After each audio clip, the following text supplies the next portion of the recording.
नमस्कार। Super India news TV में आपका स्वागत है। मैं हूं योगाचार्य राजेश आर्य।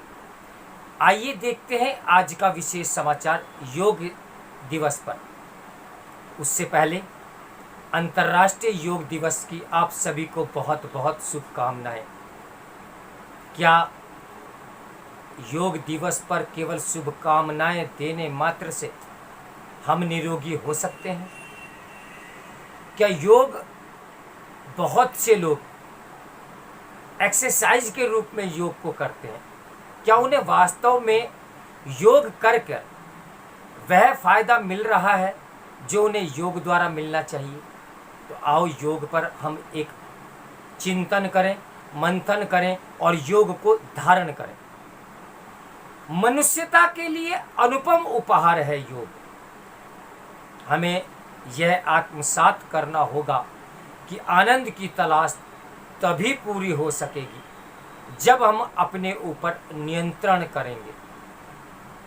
आज के सामाजिक जीवन को देखें तो हर कोई सुख, स्वास्थ्य, शांति और समृद्धि के साथ जीवन में प्रबुद्धित और प्रफुल्लित अनुभव करना चाहता है। मन में इसकी अभिलाषा लिए आध्यात्मिक सुख की तलाश में सभी व्यग्र हैं और सुख है कि अक्सर दूर दूर भागता नजर आता है। आज जब हम योग दिवस मना रहे हैं तब हमें इसकी अनदेखी नहीं करनी चाहिए कि हम ऐसे समय में जी रहे हैं जब हर कोई किसी न किसी आरोपित पहचान यानी टैग की और ओट में मिलता है। मत, पंथ, पार्टी, जाति, उपजाति, नस्ल, भाषा, क्षेत्र समेत जाने कितने तरह के टैग भेद का आधार बन गए हैं और हम उसे लेकर एक दूसरे के साथ लड़ने पर उतारू हो जाते हैं। हम भूल जाते हैं कि टैग से अलग भी हम कुछ हैं और उनसे इतर भी हमारा कोई अस्तित्व है। बाहर दिखने वाला प्रकट रूप में ही सब कुछ नहीं होता। कुछ अतिरिक्त और सनातन स्वभाव भी है जो जीवन और अस्तित्व से जुड़े होते हैं। हमारी पहचान हमें दूसरों से अलग करती है और सार्वभौमिक मनुष्यता और चैतन्य के बोध से दूर ले जाती है। अब धरती पर रहने वाले सभी मनुष्य शारीरिक बनावट से एक से प्राणी हैं। सभी जन्म लेते हैं, जीते हैं और अंत में मृत्यु को प्राप्त करते हैं। जीवन काल में हम में चेतना होती है। हम सभी पीड़ा और दुख भी महसूस करते हैं। जो भौतिक सूचना हमारी आंतरिक और बाह्य ज्ञानेंद्रियों से मिलती है, हम सब उसका अनुभव करते हैं। विकसित मस्तिष्क के चलते मनुष्य के पास तर्क, बुद्धि, संवेग, कल्पना और स्मृति की क्षमताएं भी होती हैं जिसके साथ संस्कार बनते हैं। इन सब के साथ मनुष्य भावनाओं और संवेगों की अनोखी दुनिया में जीता है। ऐसे में ये बात अत्यंत महत्वपूर्ण हो जाती है कि हम अपने आप को किस तरह देखते और पहचानते हैं।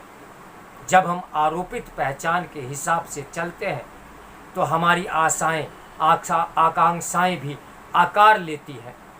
उन्हीं के अनुरूप हम दूसरे के साथ आचरण भी करते चलते हैं।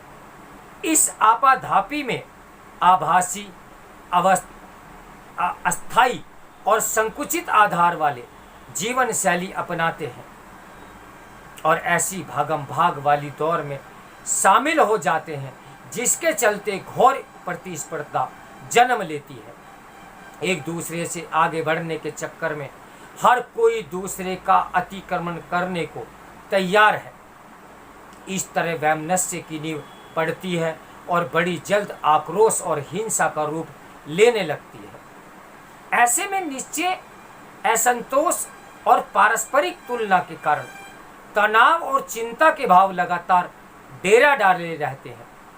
यही कारण है कि आज बड़ी संख्या में लोग अवसाद यानी डिप्रेशन और कई तरह की दूसरी अस्वस्थ मनोदशाओं के शिकार होकर मनोरोगियों की श्रेणी में पहुंचने लगे हैं।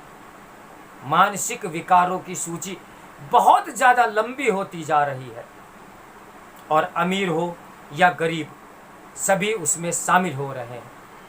मानसिक रोगों की बहुतायत भौतिक जगत में कहीं ज़्यादा हमारे मानसिक जगत की बनती बिगड़ती बनावट और बुनावट पर निर्भर करती है, इसलिए उसकी देखभाल जरूरी लगती है।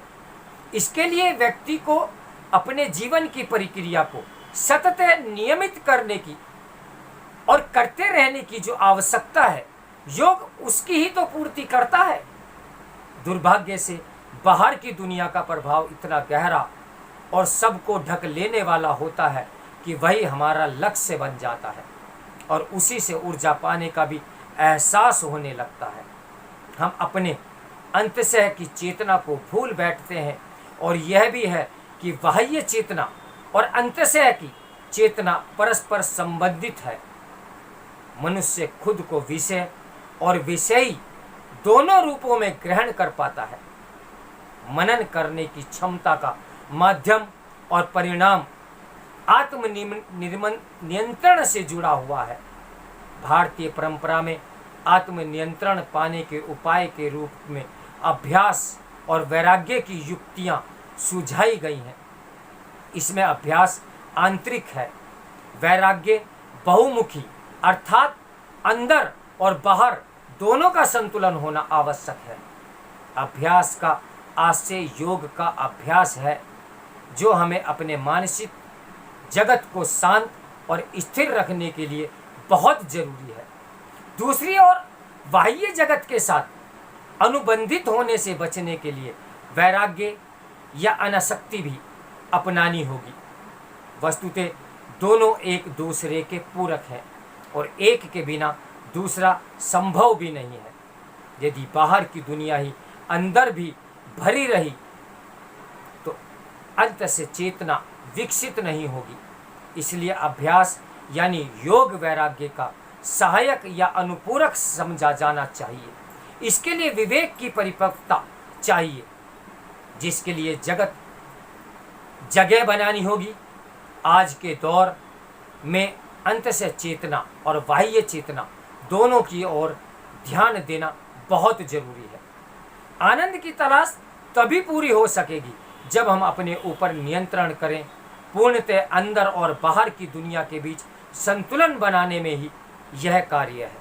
महर्षि पतंजलि यदि योग को चित्त वृत्तियों के निरोध के रूप में परिभाषित करते हैं तो उनका आशय है कि अपने आप को बाहर की दुनिया में लगातार हो रहे असंयत बदलावों को अनित्य मानते हुए अपने मूल अस्तित्व को उससे अलग करना। मिथ्या किस्म की चित्त वृत्तियाँ भ्रम और यथार्थ को जन्म देती हैं, जिन्हें महर्षि पतंजलि ने क्लिष्ट चित्त वृत्ति की श्रेणी में भी रखा है। इससे बचने का उपाय योग है और उससे दृष्टा अपने स्वरूप में वापस आ पाता है। योग द्वारा आत्मनियंत्रण स्थापित होना हमारी घर वापसी की राह है। तब हम अपने में स्थित हो पाते हैं यानी स्वस्थ होते हैं। योग को अपनाना मनुष्य के लिए अस्तित्व के दायरे का विस्तार है। ये उसके लिए अपने समग्र अस्तित्व की वह तलाश है जो उत्कर्ष का मार्ग प्रशस्त करती है। चूँकि योग समग्र जीवन को परिचालित करने वाला है और भारत का मनुष्यता के लिए अनुपम उपहार है, इसलिए उसे दैनिक जीवन का अंग बनाना हम सब का ध्येय होना चाहिए। इस समाचार के लेखक हैं गिरीश्वर मिश्र। तो मेरे साथ बने रहिए सुपर इंडिया न्यूज़ टीवी की ब्रेकिंग न्यूज़ के लिए। मैं हूँ योगाचार्य राजेश आर्य।